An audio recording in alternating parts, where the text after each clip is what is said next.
This video we're looking at how to treat frozen shoulder, but first, our disclaimer.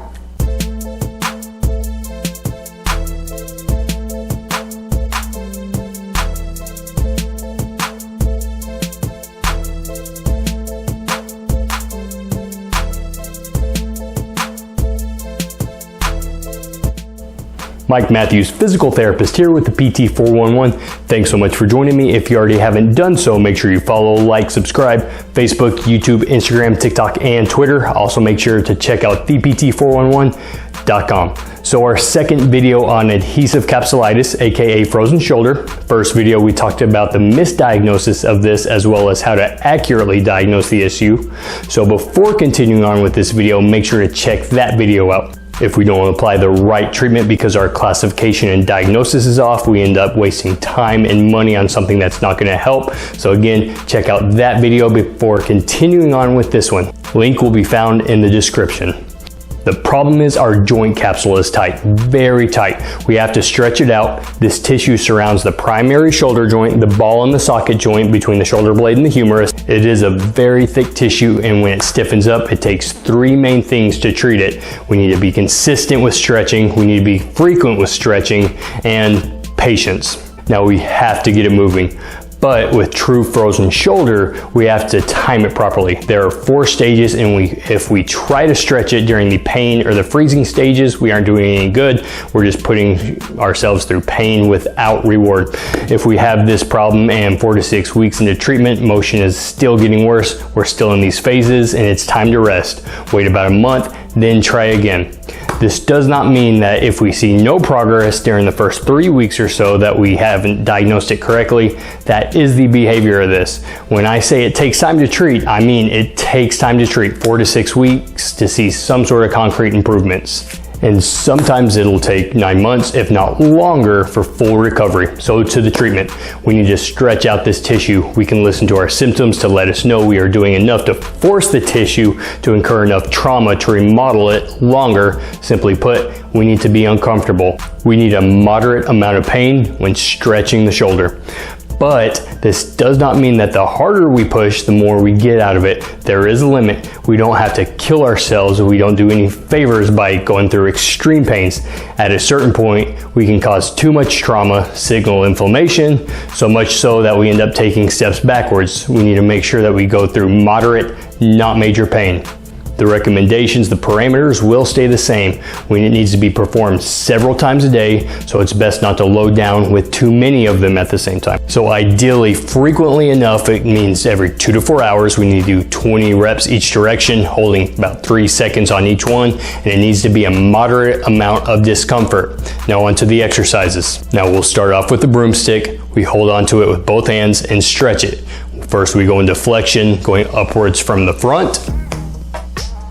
And we go into abduction. Then we need to work external rotation, keeping the elbow tucked in at the side. Then going into internal rotation, pulling the arm across the waist. At some point in time, we'll have to progress these exercises. We'll get to the point where we're gonna need to add some more oomph to it. So we can use a wall for a couple of them. We slide our hand up a wall for flexion, making sure once it's as far up as possible, we lean our body weight into it. And abduction, doing the same lean. Now progressing external rotation, we start to let the elbow move outwards some.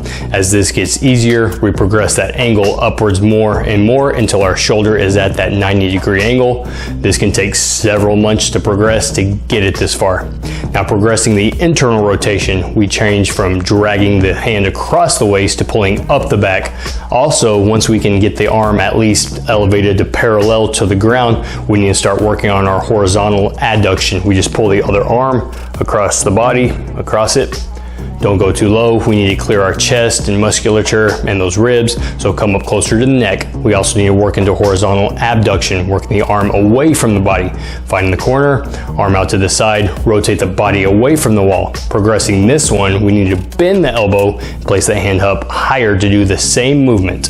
Now over time, we try to get the elbow closer and closer to that corner. Now, another exercise we can do to help supplement our rehab once the arm can raise to parallel is sleeper stretches. We lie on the side, elbow bent, and we use the other arm to push it into internal rotation and into external rotation. As we get back motion, we need to make sure that our muscles can control the arm throughout the range. With frozen shoulder, we've had this issue for a while, long enough that the muscles get weak in those ranges, so as we stretch it out, it's a good practice to also work these same movements using just the affected side, no help or push. We can even start incorporating some free weight and resistance band training once we get flexion and abduction high enough that the elbow is at least eye height there. Just keep up with it. Just keep following these. Now, most exercises that you'll find elsewhere will follow these same base movements.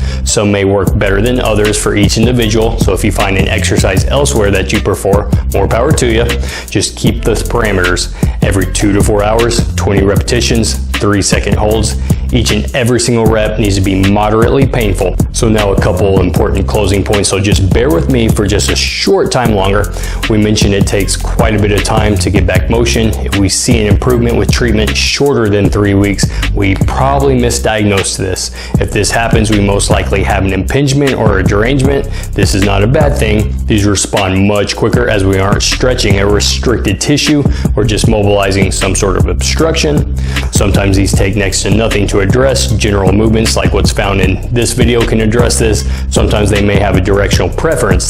That just means one specific direction is what will mobilize the obstruction out of the way. Now we'll be looking more at the shoulder derangement, excuse me, in the next video. I really preach getting people as independent as possible to minimize visits with clinicians.